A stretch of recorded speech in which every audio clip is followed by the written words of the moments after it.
You're the woman from the newspaper, I presume. Yes, Cynthia Fletcher. It's a pleasure to meet you, sir.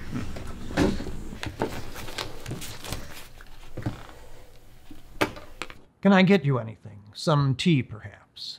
Sure, I'd love some tea. Thank you very much.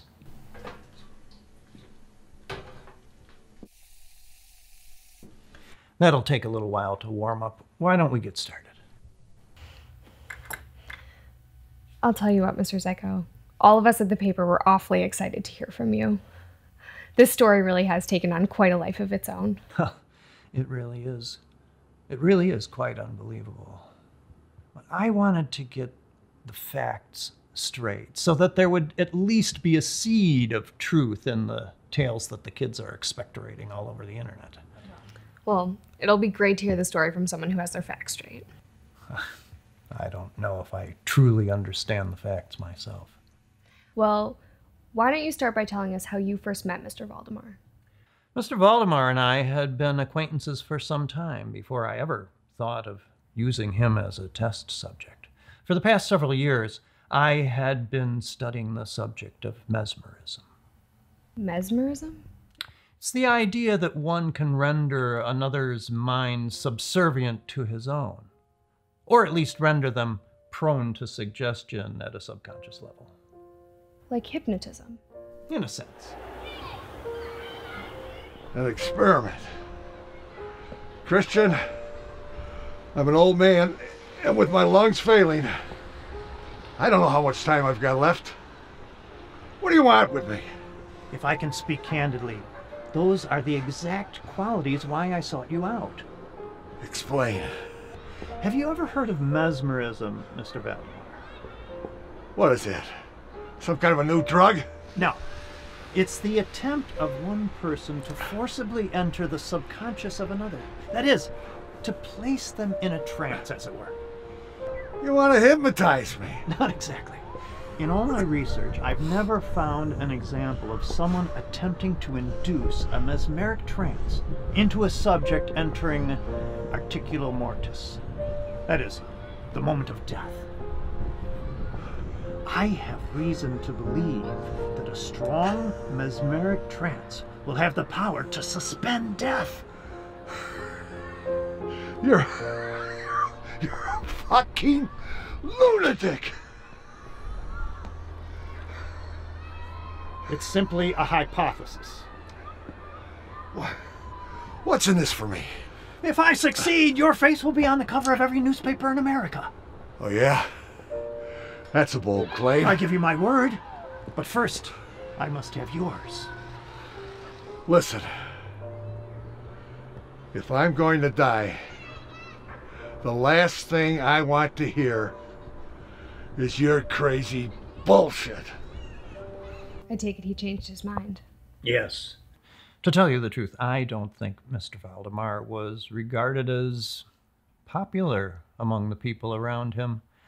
I suspect he took comfort in the idea that someone would be at the deathbed. And perhaps he was infatuated by the idea that his life would be given an added meaning from the experiment. So he kept his promise. He Yes. called you to his deathbed. You must be Dr. Thomas. Christian Zecco. We talked many times on the phone. Yes, Lorenzo Thomas. Look, I'm just going to say this outright, that I don't approve of this crazy experiment of yours.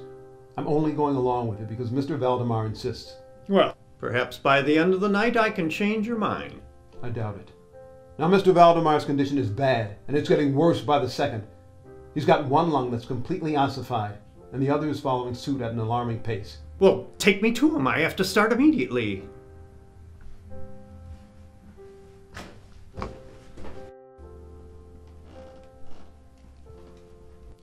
He's been lying here all day.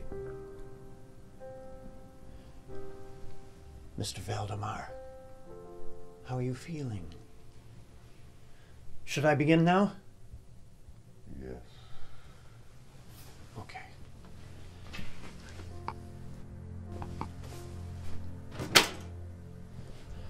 Okay. Mr. Valdemar, follow my hands. Signa. Abuis. Sone Konda.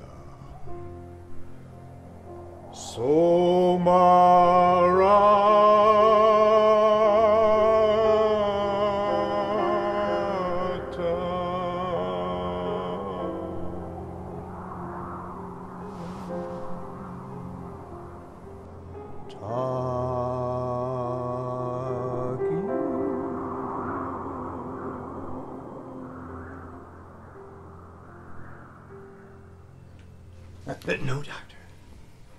Our friend Mr. Valdemar is still very much alive. He's just sleeping. Tell him, Mr. Valdemar. Yes. Asleep now. And do you feel any pain? No pain now. Dying.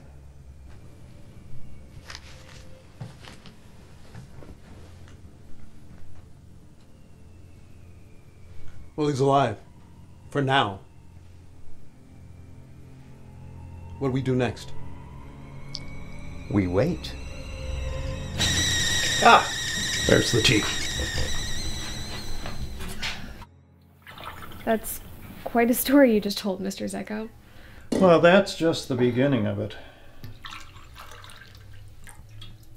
It's far from over. I haven't told you the most unbelievable part of it yet.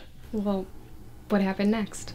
Well, it took several hours before there was any noticeable change in Mr. Valdemar.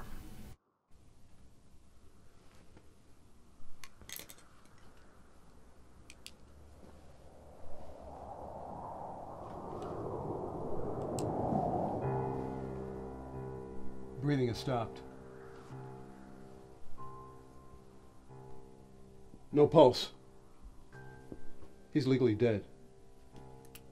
Official time of death, 3:02 a.m., March 19th.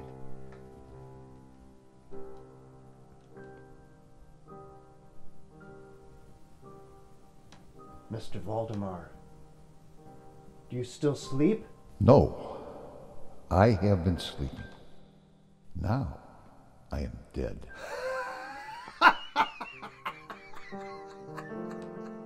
He remained in that state for days and even weeks, somewhere between life and death, in an unnatural suspension of being.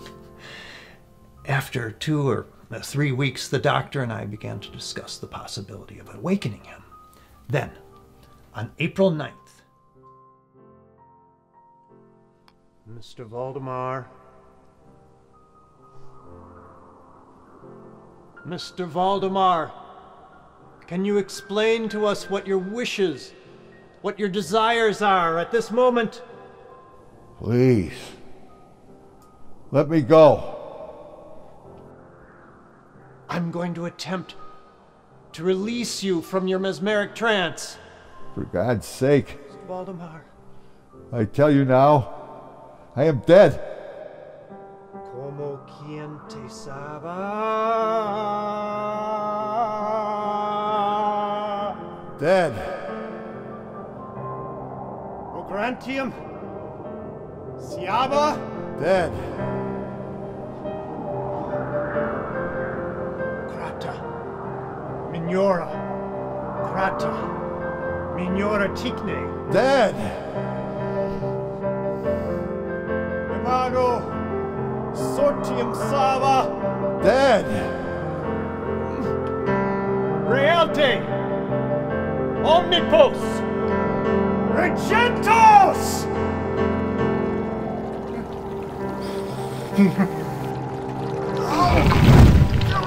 there, right before our eyes, The body of Mr. Valdemar decomposed.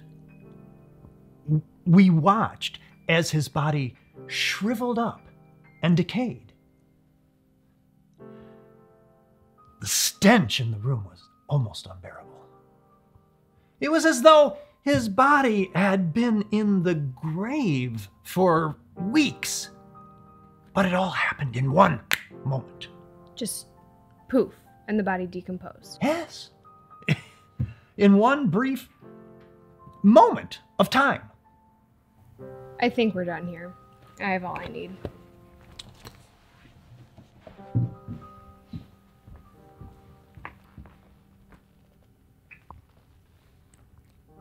I'll tell you what, Mr. Zecco. You really had me until that last part. I feel devastated enough in the wake of my failure without people like you insinuating that I'm crazy, Miss Fletcher. Failure? But if the story really goes how you say it does, then you succeeded. You suspended his death. He's dead, isn't he? Yes, of course, but... Then I have failed.